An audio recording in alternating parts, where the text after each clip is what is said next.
कोकणातल्या दापोली तालुक्यात धोंडीबाचा वाडा म्हणून एक प्रसिद्ध वाडा आहे. हा वाडा प्रसिद्ध आहे येथे घडणाऱ्या विचित्र घटनांमुळे. काही वर्षांपूर्वी धोंडीबा या वाड्यात त्याच्या कुटुंबासह राहत होता. त्या वाड्यात राहत असताना धोंडीबाच्या मुलीचं लग्न ठरलं होतं. धोंडीबा हा दारूच्या अधीन होता. धोंडीबाने दारूच्या नशेत आपल्या आयुष्यातील सगळी काही कमाई गमावून बसला होता. धोंडीबाच्या मुलीने अतिशय काबाड कष्ट करून पैशांची जमवाजमव करून स्वतःचं लग्न रचलं होतं. त्यावेळी हुंड्याचा प्रकार अफाट होता. आज त्या वाड्यात लग्न होतं. सगळी वराडी मंडळी, नातेवाईक त्या वाड्यात जमली होती.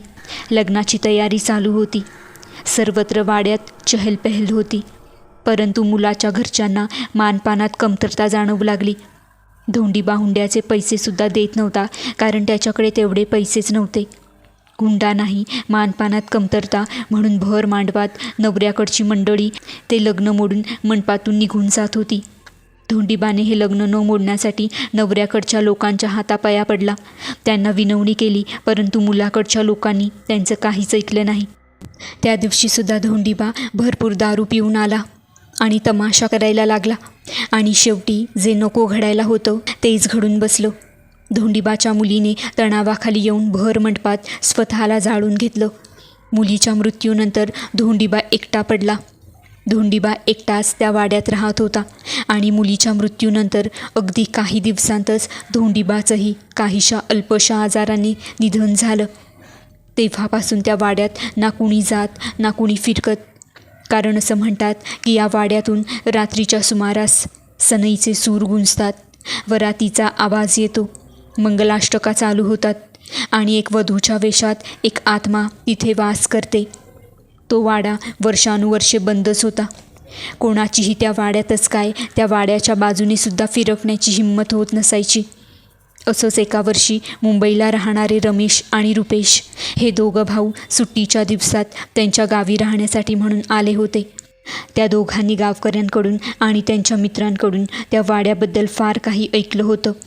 परंतु रमेश आणि रुपेश हे दोघेही शहरात वाढले असल्याकारणाने त्यांचा या असल्या भुताटकीवर अजिबात विश्वास नव्हता. त्यांना या सगळ्या अफवा वाटत होत्या आणि त्या दोघांनाही हे सिद्ध करायचं होतं. तेव्हा अशाच एका रात्री रमेश आणि रुपेश दोघेही त्या वाड्यात जायचं ठरवतात. रात्रीची जेवणं वगैरे उरकून घरातले सगळे झोपी गेले होते. ते पाहून रमेश आणि सुरेश दोघेजण हातात बॅटरी घेऊन मध्यरात्रीच्या सुमारास त्या भयानक अशा धोंडीबाच्या वाड्याकडे जायला निघाले. त्या भयान काळोखात ते दोघं चालत चालत धोंडीबाच्या वाड्याकडे पोहोचले. ते त्या वाड्याच्या गेटवर उभं राहून त्या वाड्याकडे एकटक बघत होते. त्या वाड्याच्या गेटजवळ त्यांना पूर्णपणे शुकशुकाट जाणवू लागला. पूर्णपणे भयान शांतता पसरली होती. रमेश आणि रुपेश दोघांनी त्या वाड्याचं गेट उघडून वाड्याच्या आत प्रवेश केला आणि आत वाड्यात गेले. वाड्यामध्ये सर्वत्र धूळ होती.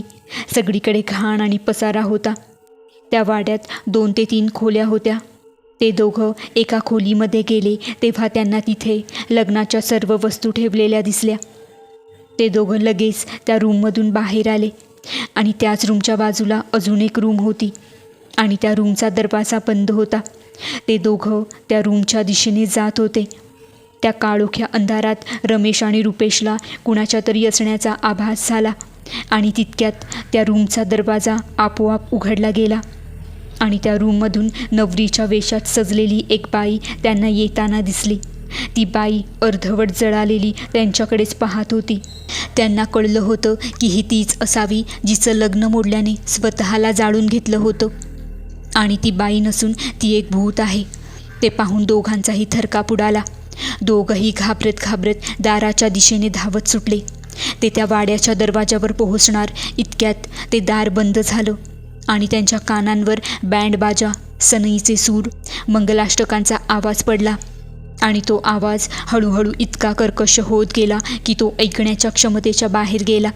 शेवटी त्या आवाजाने रमेश आणि रुपेश दोघेही बेशुद्ध होऊन खाली पडले आणि सकाळी ते दोघेही बेशुद्ध अवस्थेत वाड्याच्या बाहेर सापडले. तर ही होती धोंडीबाच्या वाड्याची दुःखद कहाणी. तुम्हाला ही गोष्ट कशी वाटली आम्हाला कमेंट्समध्ये जरूर कळवा आणि जाता जाता चॅनेलला सबस्क्राईब करायला विसरू नका. धन्यवाद.